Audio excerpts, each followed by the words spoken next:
Hallelujah, Hallelujah. Tuing sayin to pa sianin.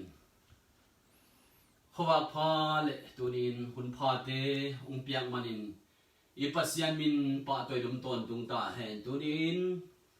Por pi te inam te izongin. Stay dang am te izong le online pa na ungen kha lom le wal te izong tunin. Natunga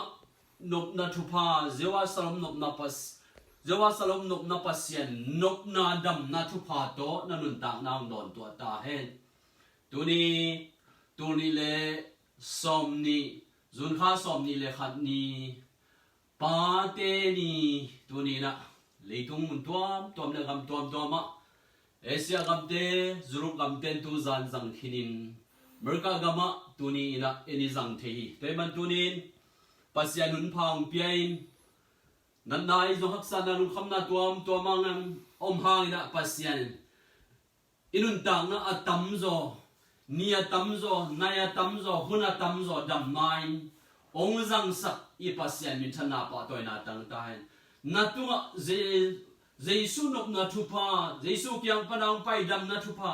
zewa ra pha ong dam sak pa pasian nok naung pia pasian ni to ni la nang tu ka to pan thupa tong don to ta hen pasien kamal tu ni happy Father's Day hi ma bangin tu ni pate thupi na pate wi nai zong huntom no khat ki kum khom diang lai siang tho sim nang nei ning late nambat zale thum tang som le tang thum na pain tate happy bangin to pain amma aza takte hung happy hi khabe simlai ni pain tate happy bangin to pain amma aza takte hung happy ipasyan min chana pa toy na tang ta hen to pa besien na leitunga mia bor chinina pasal tampi tak bol thedi na pin pasianina adam makichi mimasa adam bet na body demanina pate tupi na izong pate hoi na izong pate ongin na izong pate na tate akhwal na izong tunina huntom no khat ki kum khom diang demanina tunin min than tak jang zong pate ma ki lo theina lai sang thodana lai sang tho dan be khilon leitung mi gwal zo khatom le mi tung tuang khatom le pate min kiloin apa kwa yam anu kwa yam chin ki kanin agwal le mi min dai khat om le zo apa kwa yam kwa te yam chin zong kilo thei ve ve toi mani pa ipian na pa kapian na pa asia zong ahoi zong apil kay zong kikhet thei loi toy manina inutang na sunga ipa hi turin leitung zewa pasian na kichipen leitung mupin ibia pasian khat be kai ma bangina eite ipian na zong leitung chil sai pian na ma zong ipa chiat thupi hi tunin pate iza ta na pia hi khaile tunin Davidina mitha Goliath kwa mai Israel mite dong ngam lo naw tum pen ya hi ngam na le zo na thang le tak cha gina bangchi bangin na kilo hiam chi le ipate panina min than na min sian na akilo ma bangida hi bangina na ge ni samol masalian som le sagi anel som le ni pan som le lia ye tak cha gina Zise tapa David Goliath zo hi china gwal zo na apa panin apa zise pan na kilowin David gwal zo na pang neo khat una pana naw neo pen daw tum pen gwal zo na itak chang apa zise pan na kilowin toy ban e zo to pa thu phai san chang ai zong gwal zo na nga chang ai zong ipate thu pin na tunin pate thu pin na leitung bupin agel na ma bangin leitung bupte tang thu pate thu pin na tuni isun man ke dia zong igen man ke dia huntom no khat sunga to ma bangin Isaiah kichina Israel gam sung Juda gam sung te cầm sang min thang lệ pasien mi zat min thang ma mam tak chiang ina amos dapa Isaiah ini bang thu gen hi chin Isaiah alian khat ne khat sung pa ni tak chiang ina apa panina Isaiah yong na ki gen so ki tunin zong e Christian mi te thum mi te ipate pan mai na thu hai ai zong thu pa ai zong ina tuang ina ipate ma min na ki lo so ki tunin hilai ta kai tak chiang ina ipate bang zain thu pi yam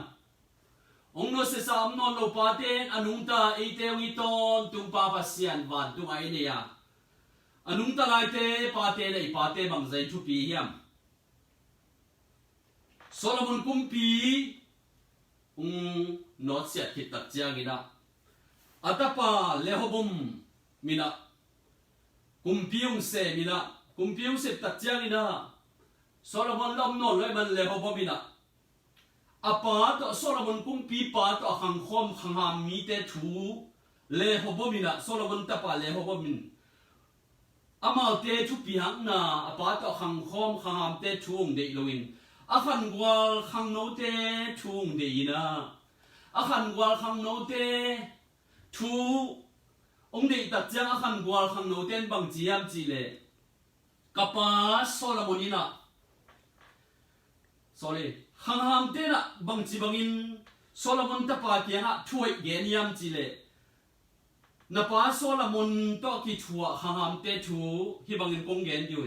nang mai Israel mi te kya kumpi na semna hoi takin kam hoi pawin kam hoi zang le jing nang ina sem te suak dia amau te koima pai khalo di hi chi da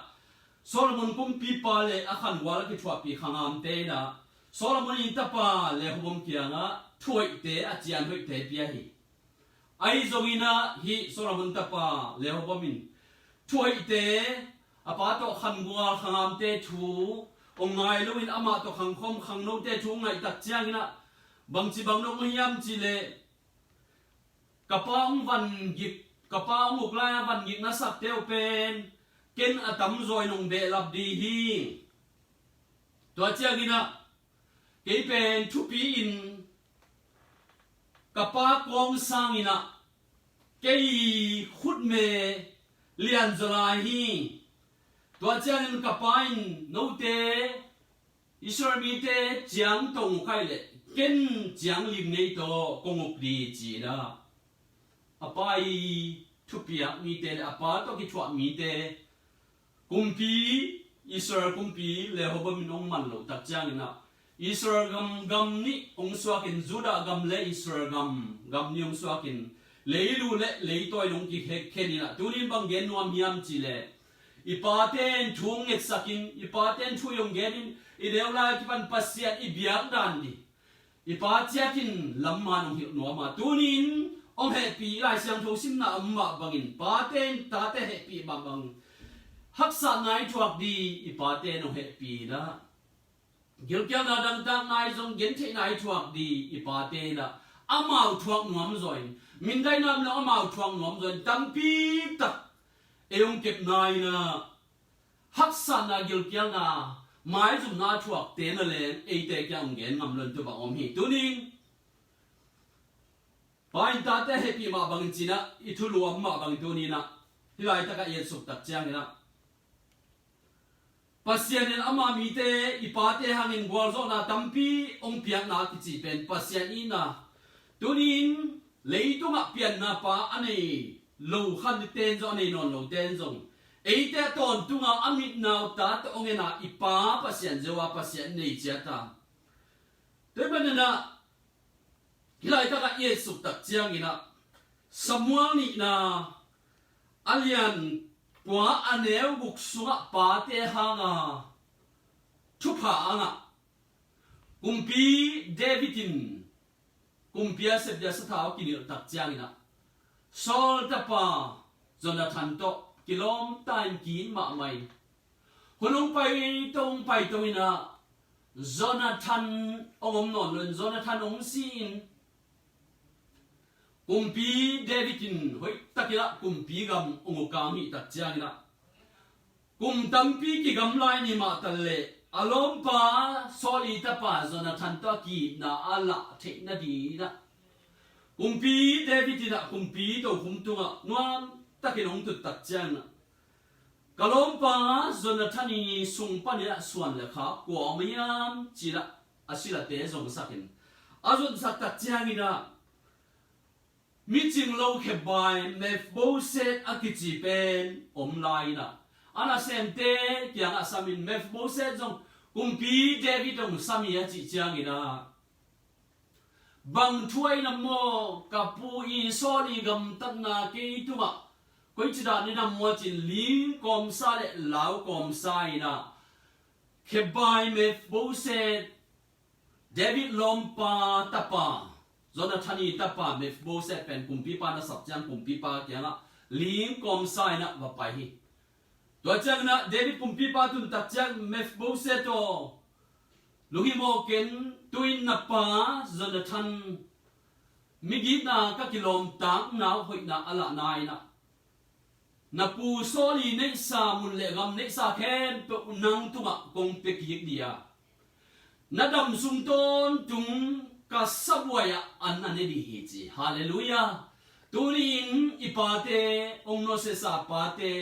leitung angin pinolo pate ong thunget sak na hangin agam ta thoi na hangin thupa tampi tak abol na hangin iya leisan tampi tak tunin tapilo bite om khadi toy manina ipate bangza dong thupi yam ipate ong iton tung ipa ahima bangina okay piton tung ipate ahima bangin tunin pate khem pe uza ta ngai pi hi pa ki chi khem pe dam son na khan sao na lung nok na thupa to pa nung piak sak ta hen toy manina Mephibosheth tunga kumpi David in kilometer lo tak pin Mephibosheth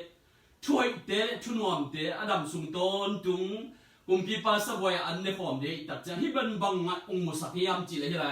salvation lampanin inun ta nga bukhian na lampani tak chang jing lo ma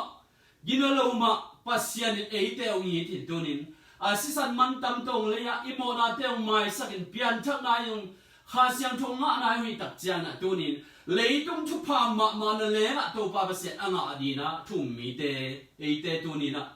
thu pa te ong pesuki tulai taka dam lo na lung kham na tuam tuam chite aki chite kem pe uzong nok zo na yung dam te na pasyan in thu pa to tunina ai mi te sunga ki chiang tan lo ina tunina pasyan in dam na thu pa te tuni chiang dong mai na pasyan e te tunga ong pesuki toy mani pasyan bang zain hoiam toy mani na leitung palam panina e etsulai tak chiang ina kumpi te masa alian som le khat aneu som le nia Solomon kumpi pain min thangin hawin pilin siamin leitung gam tuam tuama thang vung vungin apil na asiam da hauna thang vung vungin hei tak chang ama azong leitung mi hin te dan ma ong ngai sunin bang kisam lai kiam bang de lai kiam chin apa David pasyan akichi te tanglai Abraham pasyan Isaac pasyan Jacob pasyan akichi te abete zong zinong lanolon namdang bar pasyan abete Melkom pasyan abete tuni in anung ta pasyan abelo kumpite tate zidinong lak takjang pasyan pen alung damhet lovina to pa pasyan alung damhet lo takjang ina bang chibangin na geniam chile kumpi Solomon kyanga kumpi masa alian som le kada leo som le nia Solomon kumpi pa o nang main gamdang pasyan abiate zidin tampi na la ai zong hin na khel na le na gam tat sian na te pen na pa dawi hangin na pa dawin kamai pha nga na hangin thugel na pa dawi hangin nai set nang khan suina kumpi Solomon nang khan sungin na kumpi gam phal kham keinin na tapa gam uk tak chiang ina phal kham panin china ma bang tunin ipaten pasyan abiak na ipaten na pasyan thuok na lai siang thua sim na le lom le gwa le imi pi te tunga chit piang na na hoi sep na ka moi sep na te cầm bao hay sếp na te again khian na te le thu tam pi ta ka sếp khian na te hangin ata te tung na le a tunin ei thalo ei khanga thalo ai lo inui pa thalo tam pi tak khai choi tam pi tak kia the sian nai tuak di nan nai tuak di lung kham nai tuak di ipa te thung na ngin ipa te gam ta phoi na hangin hi bangina ei tunga zong sian na tung di tam pi tak ki pe thi chi na pasian le David tikala Solomon khirna te Solomon tunga athuk nai lo ma bang ya ki mu thei tunin mun khada bu khian na lam pai suk le ngina sol ta kalian som le bu kan ya som thum le khata ye tak chang thong kong jing pa ki chi pen a chi ni da Christian het lo thum mi het lo khatin polu te sai na te sat go pin bol se go pin thum songai het tak chang na lam dang i thei sam ba ban na lam dang thong kong te kilingin thong kong te kyong ina hi tak chiang ina thong kong jing pa na ki sikin pasian mu in polu te sila te hangina ama zong thoin ain sunga aum ting la ain kwan pi te to piang thakin ki tui phu bi pasian mi chi ki muai ve toy ban in sung pa pe i mo puwa ka ke chi tunin in sung chia ta zong thuken mang zong isep nam dia pa ten pasta zong isep na dia sia isep na zong dia toman sia wa isep na zong dia tu lai tak diak diak bang dam no pakin hilen zong siawan kya nga thakhat thuin zong ki pai the khol lo wa te manina zoba ba bang jing sang thuin ita te din in kwan te din thu inget sakun zong dia te manina pa te tung panina tampi tak ngo puak na ma bang thupa tampi tak zong leitung gup khian na ma zong pa te tunga tampi tak ki mu hi china ilai sang tho te ki mu hi te man tu ni nun ta na sunga lam khat panina pate amin thang lo pate ki suang tak mi la ka ta thei lo zong amai zong tampi takom dia hi table i tam ge non ke ya pate hangin tunin gwal zo na Moses kia nga hi bangin na gen hi pai ken alian som ni sunga pate khilna tate tu ga hang thum kham li dong in ka thuki china tunin asian lam kong gen non ke ya ayang pasyan thu pai le khang tul khat dok nom hi china na gen tui hallelujah e pasyan min chanda pa toy na tang ta hen toy ban tunin ilai ta ka inun ta na sunga leitung mun tuam tuam itale diakin tulai tak tul sa ko sumbang itale damlowi na ipor pi chat ai zongin in sunga anuam nom lo zong di hanga sina nga lung kham zong kiom dia na nga zong lung kham zong kiom dia pasian in tunina eite ong chinga ong kem ton tung ipa pasian a hi tunina pa pasian ina ama gel thute ama thailo a piang om lo wa tunin pasian ma thupi sakin Jesu mel ma kidok sakin pasian hoina ma thupi sakin ile pasian gwal zo na tampi tak tunin ama sungami polina solta poluina apian thak na le pasian khasyang thu i ka paina gal ka mang te kyang again ki tak chiang ina solta kalyan som ni le ni aneu kwa hibang da gen ni solta kalyan som ni le ni aneu kwa polung ki mata gal ka te khut sunga tun tak chiang in Damaska khonola lam ka pailai takin ka ton pi mi ten howak tang pen ka ton pi mi te na mugain la tung panina ongki ka pailai takin howakin ong ka pailai takin tua tang howak tang pa pen ka ton pi mi ten mugain ai zongin oging ati chi pen kwam main pasian hopi na oging zaloki na tung anadam lo lai takin tunina Waman zong ong vet zolo di zong thei khalo mai thei di pasian ton pina oging pasian ho pina oging na za ngai ta hen to pan bang de iam pasian oging na za ngai ta mi tam pi takin aton pi mi ten polu leila ka tu suka khowa kina ka pai mui te ti ni tam pi takin mui ai zong polu na gen king na katon pi mi ten atang khowa amu hangina kei ong ki ho pina pasian ho pina onem ปัสยันหูปีนาอกว่ามันเทลวิจิเลยปนินะอปุงนาปนะทอตักเจียงนะตัวป้าบังเซมเรื่องตัวปันเด็กนิยมบังบอลเรื่องหอยสานิยมจีนะปัสยันเจเลปัสยันดานโตปัสยันเจเลตรงตรงกัลสวนนัวมีฮาเลลูยาตุนินดำโลเตเข้มตรงตัวปัสยันดำนางเป็นดีอีตรงไปใส่นะกระดำเกียปัสยันเนี่ยตุนินมิสยังทมุนตัวมัมเลปอพิมีเตนaku amat jet ini cungit ngate to panung wal zo pieman tunin nanda tuam min ginghin ma tale pasien polu ma bangin ama zong na in mit to za dum le apuk suklai tan apuk le apuk sakhowa kai zong mi tampi takin muwa ai zong ida ama abila pasien hopinao kwa manzalo hi chin sol ta kalyan som ni le ni aneu kwa polu in hi bangina nagen ki hi tunin idablo lai tak inung kham lai takin pasien hopina onem pasien hopi na onem, pasien tupa onem, pasien laptop na onem. Anga thi na din topan tunin, inun yom na chat ta topan tupa ang pita hen. Deba le tunin inun ta na te ngai sutak chiang na. Asia abol ngelo I pasien dia. Ete dia na hoyong sep sakton tung ipa pasien dia. Deba ni na zona ina tempo sumpa ina tempo na semte na hiat suklai takin hichingai sule kam sia jong kisadia ngapi ama va ni pasianin alem tang the pen gan hingte la ka na bor sakit ngapi ke hela ole hi zen le toy ke le gur gi lo khati le toy ke le ai salian ma khongin gan hing gi lo ma khong le ne na vui khua a tang ko king on lo da pasien kya na tang ko king no the non lo di hak sama ma to ki bathanga atwa thun hak sa lung kham to ki bathang pasien amma dia lem tang pen anun tang na aswa ta the na ngapi na naung wal sakhi tunin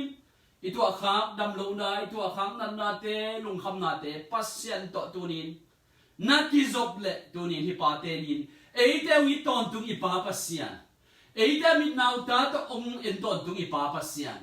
tunin na ong kem di te manina tunin mi ke Christian mi ke au mi ke pa hi pasian eiten khat bek ne yanga tunina ilei tung palam lut ki len ipa ki chi pe ipian da pa thuma sai gen na ba ban khat te khia ai zongin numei mo thak diak te nai le na pian na pa le na kham to na ki thwa pi di na te pa zong pa ya tunin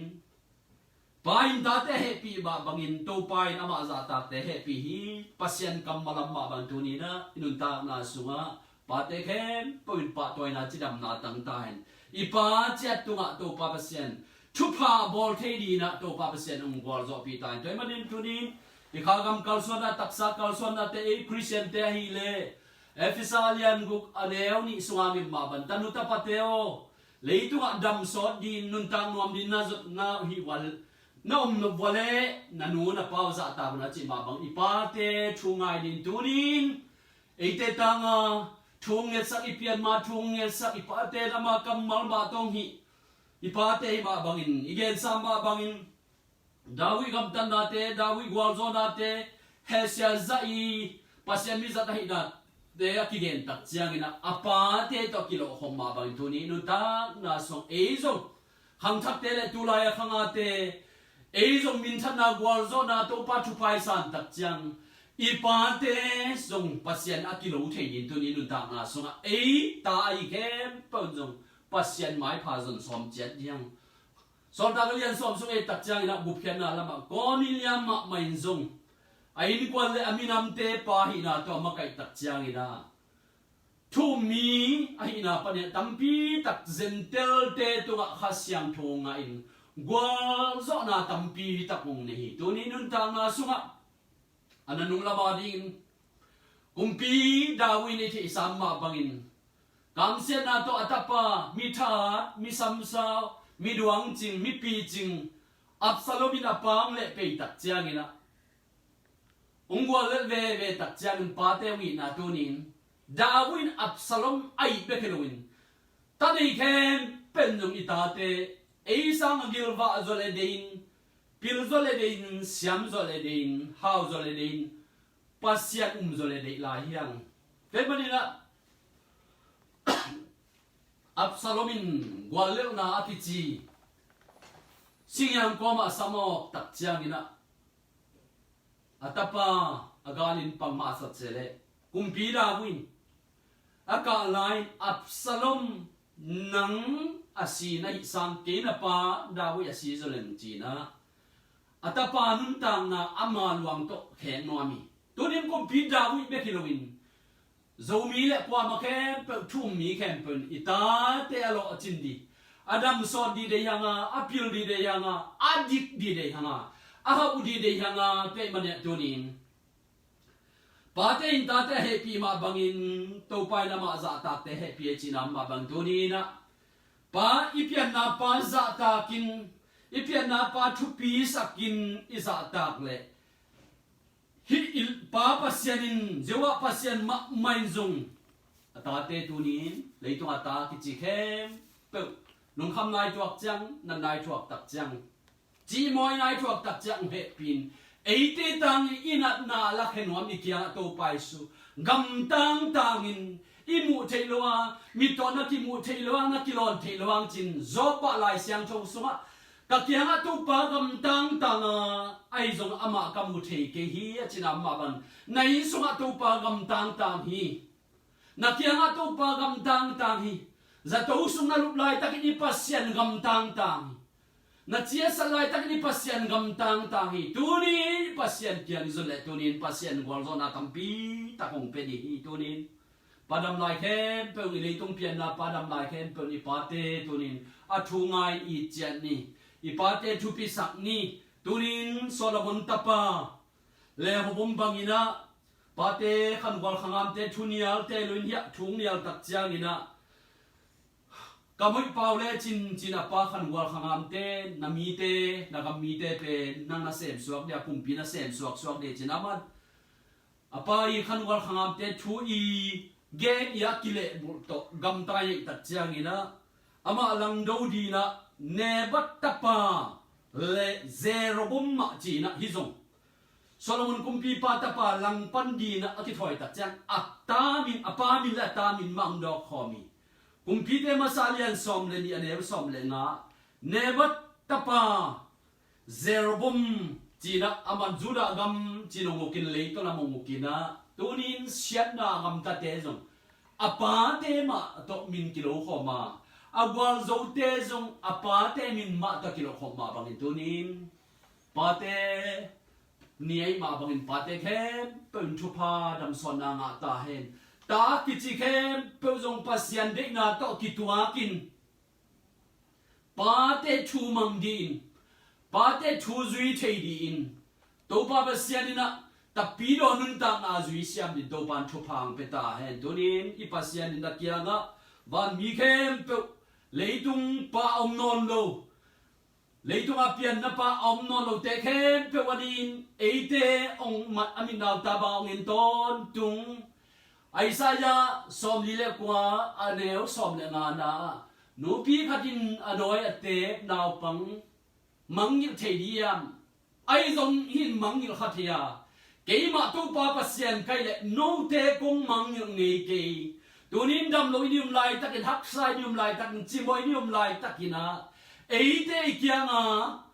nupina atange akianga achinton tungsanga ong mangilo ongi musat lo Israel to papasian alusulo Israel to papasian Abram pasian tunin zewa pasian Jesui to papasianin lungkhamna dam lo nai chuak lai takin ong dam sak nuam ipapasiani ipasian min thana pa toina tangta hen tunina thutampi ige na telaka pa kichi leitung pa kichi pen akipat chinin adam bek ma pasian tampi tak pa bor thei dapin adam bek ma bolin leitung ming khem pe tua ma bang ipian na pa ipian na lian pa khateng mai ne ya tunin ipate chat adam lai ten za takin adam non lo te na tunin inu thu mang inu to adam khom lai ten pasian za ta ken anung ta pasian bia ing tunin pasian mel adok sak le igam tan na khen pe chu pha inga ni ai zong igual zo ni ai zong idam lo lai ta ke ai zong sol ta polu kamalam ma bangin kei khowa kin ka pai lai takin mi ten khowa kin ong ka pai ong nge nga ya ai zong in oging sol solo bang dia king bol sian ya ma chi te a ki pan pasien to kheu na sol a ho pi na ho pe mi ten zak pi lo hi turai takin nalup na pan nam na pan nam lo in lung kham in nam lai takin zong mi ten dam lo i china ong thei zong de ong thei lo zong ai zong in tunin pasien to na ki ho na pasien to chu chung na nga nai tan eliza in kum thum le alang leitunga gwazlo haksa na tam pi hi tak chang kumpi pa ji a kumpi pa ji jezbren tha som tak chang tai mangin sun som li le zan som li tai mang sinwa mi nom tak chang ina beidong in mun khata lui gom khatam tak chang na se takin van gingin hui pi lungin mual sem khamin suang pi sem kham na len hui lungin pasien o ging nam mo china ba zong ngai ngai ya mei kwang thupi tak teo min atuam tuam Allah wai di zin te hui nung te mei kwang te hi zong oging lian pi tom tomam tak cha ananung pen na ming lam panina labet be phia la kadam non nam mo kadam king non nam mo to panung zam non nam mo to pan ke thang pe king non nam mo chi lai takin thanem takin om lai na zin ling te nung mei kwang te nung hui pi nung a suang sem kham mual pi sem kham te nung a pasien onen eliza hopina onen mom ki hi turin guazuin van tunga gua me te kain ni ham non lo di za dong in van tung mialin meidum kain am tak changina min te muna a em mei chang bek moin mei te tunga ni te tan ngi ma bana tan ma bang donin na pum tunga na lung kham na nei sungai yung yaksa na khat pe pe lung kham ni um tak chang ni ipasian wang le na pen na tang ton tunga tunin na up na za zen kau na za zen thum mi te up na za zain tunina ide damna nup sana wal zo na ki chite e to ki tuakin poluma bangina mi ten atang pia pasiano pina polu bekin zain china solta kalian som ni le ni ne ko again nam ba bang tunin hi pa te ni thu igen khia thu te I pa te nga hoi na thu pai nga te wal zo na thu pai nga te dam na thu pai nga te le min than na thu pai nga te a ki pan tu ni na pa te ni a pa dam lai te na pa dam lai te a thu pi bor chen di le tu ni pa dam lo non lo te zong I pa wan dung pa pa sen zo a pa sian mai etin jesu mel e kal son na idam lo hun chang ai zong idam hun chang ai zong jesu mel adok sak nya te ta ni to pan azangai kha hen tum to pan thu phang pe chet ta hen lung da me le